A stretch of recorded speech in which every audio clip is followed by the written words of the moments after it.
Hello and welcome. Today I'm in the Tier 10 Royal Navy Light Cruiser, the Minotaur. And I'm using these modules, and I would be using these commander skills if I had enough points.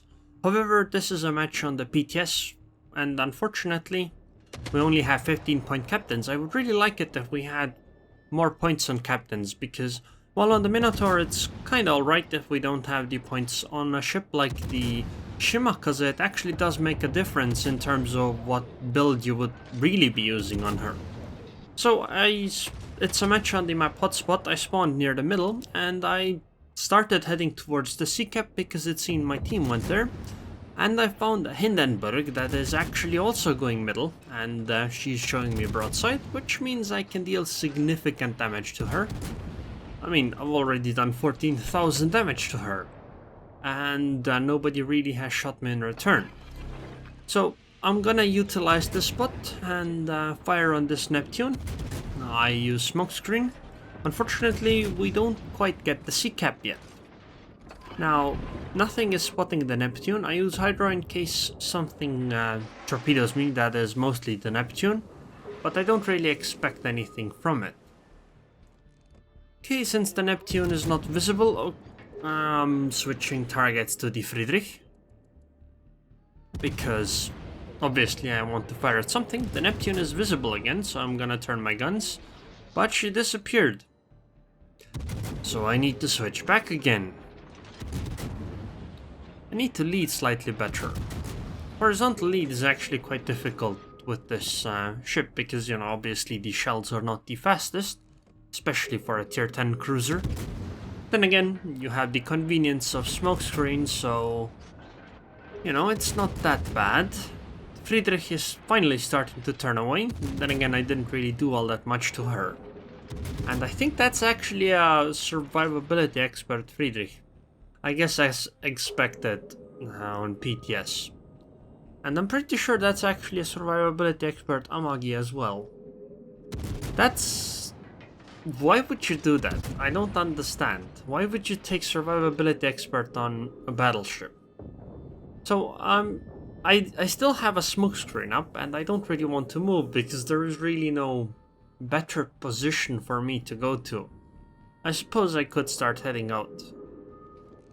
But I'm hoping that, yep, that she would appear, and the Neptune did appear, so since she's showing me a broadside, unfortunately I only got 2 salvos off, and I'm not even sure if the second one hits. Oh, it did! 5 citadel hits. Unfortunately, she is still alive, which means that she's probably going to be able to heal back quite a lot of that damage, because the Minotaur and Neptune have very strong heals, and I think the Edinburgh as well.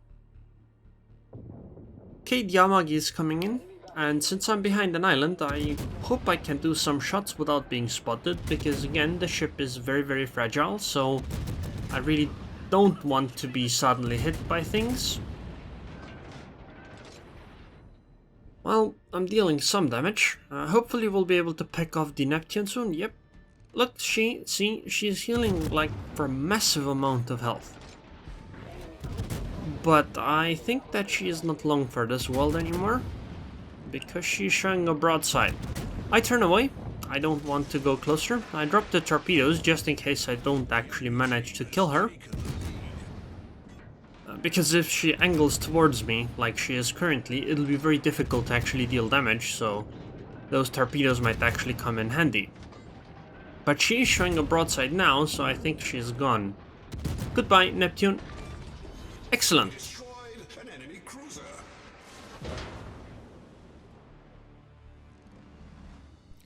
So the plan now is to turn around again, utilize this island a little bit to take a few shots here and there on the Amagi, and then just perhaps go and try to assist the sea cap. It would be rather nice if we could take the capstone. And I mean, going into the sea cap would put me in a decent position. If you notice the way I move around with my Minotaur, what I tend to do is I tend to prefer areas with lots of these kinds of small islands that you can shoot over with some ships depending on the distance.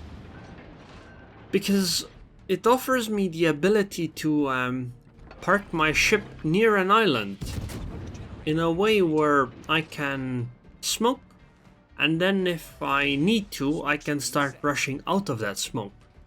So I see the Z-52 coming around, and unfortunately I don't think I can sit here. I use Hydro to spot her torpedoes, and I open up full broadside fire because she is showing me a broadside as well, and I'll try dodging all the torps. And oh my god, that Z-52 just melted away. That was quite incredibly fast. So the next ship that's coming is the Hindenburg. It's really unfortunate that I could not actually utilize that smoke screen, but I think it was safer to leave it rather than wait for the Z-52 to come around and do her shenanigans. Okay, very good. The carrier took out the Hindenburg. This would have been a pretty problematic fight for me, since the Hindenburg, had a lot of HP and she was angling towards me, so it would have been very difficult for me to try to actually take her out, and obviously she would have just chased me to not let me escape.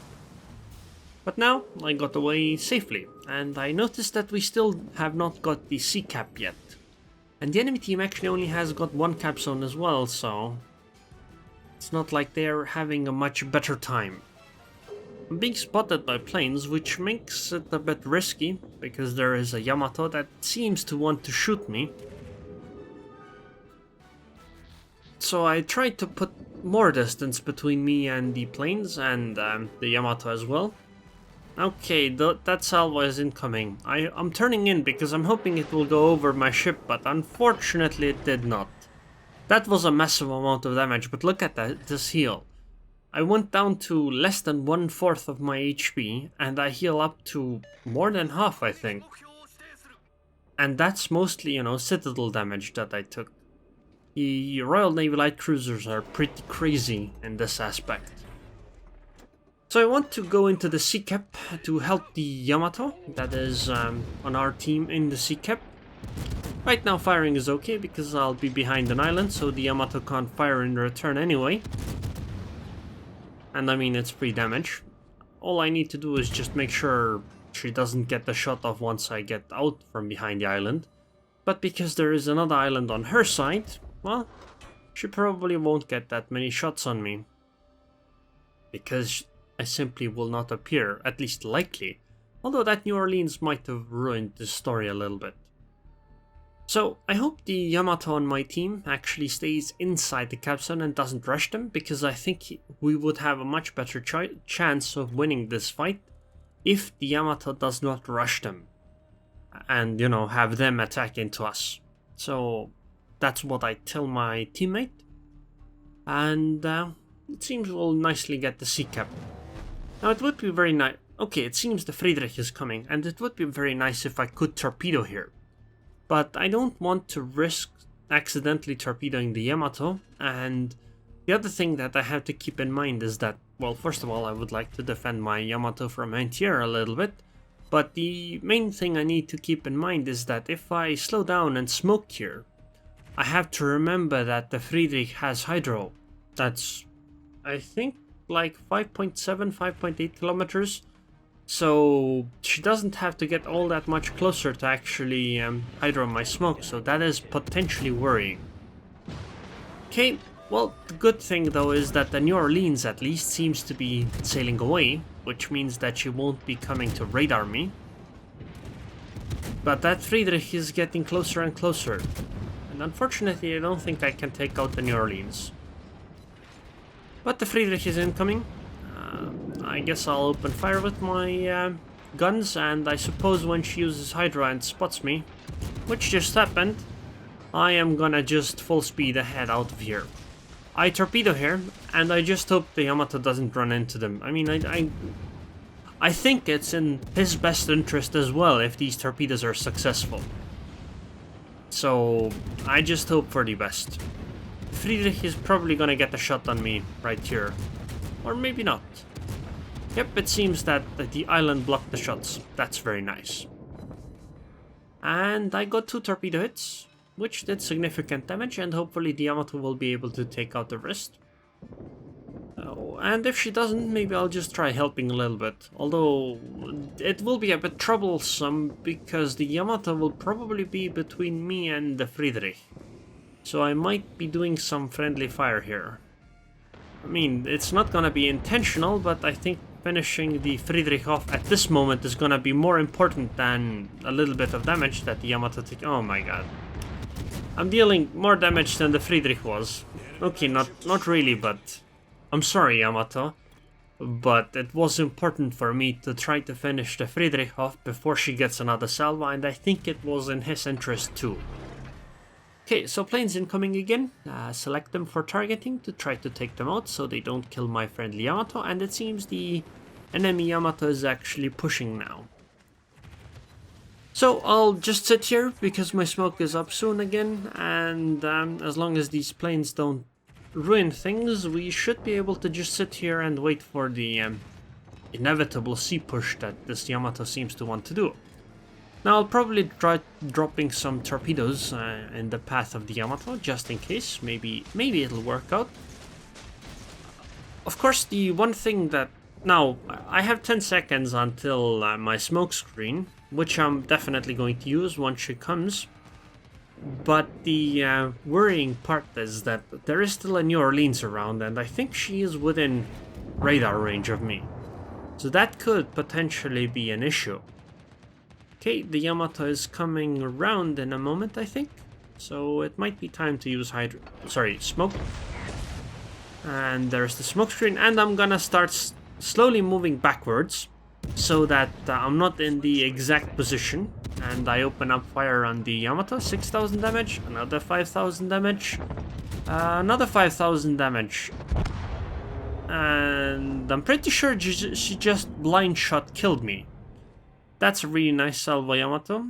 It's a bit unfortunate that I died here, but I guess it is what it is. At the time when I say in chat that I'm impressed that it was blind shots and a little bit annoyed, but then I noticed that the New Orleans was close by enough that she could have radared me, and I thought that maybe I just didn't notice that the New Orleans had radared me. But Yamato says that it was just luck. So it was a really nice shot by the Yamato. Because it's rather difficult to do these kinds of shots, and well, the bombs finished her off. I think it was the bombs, or well, the fire finished her off, and there's the game. So, 606,000 credits, although that might be involved with some missions, 11,000 experience, 195,000 damage, 24 planes shot down, and 3,140 experience. I compliment Yamato, even though it's PTS, I know it doesn't really mean anything, but still. I mean, he played well, why not just compliment him? And actually, to be honest, I think our midway also played well. Look at him, he has almost 2,000 base experience in a tier 10 carry. That's quite impressive. And to be honest, the enemy Yamato also played really well. 1,641 experience on a loss. That's a really good result. And here's how my damage went. Well, only 23,000 is from the torpedoes, 172,000 from the main batteries. But I think what's much more interesting is the fact that I took 64,000 damage and 1.1 million potential damage. In a ship as fragile as this, I think that's quite incredible. And to be honest, almost all of the damage I took this game was from that Yamato. That earlier salvo was also from the Yamato. Anyways, I hope you guys enjoyed this video. If you did, then like it, and I would like to thank the patrons on Patreon. Thank you very much for your continued support, Captain Ramius, and I hope I see you guys next time.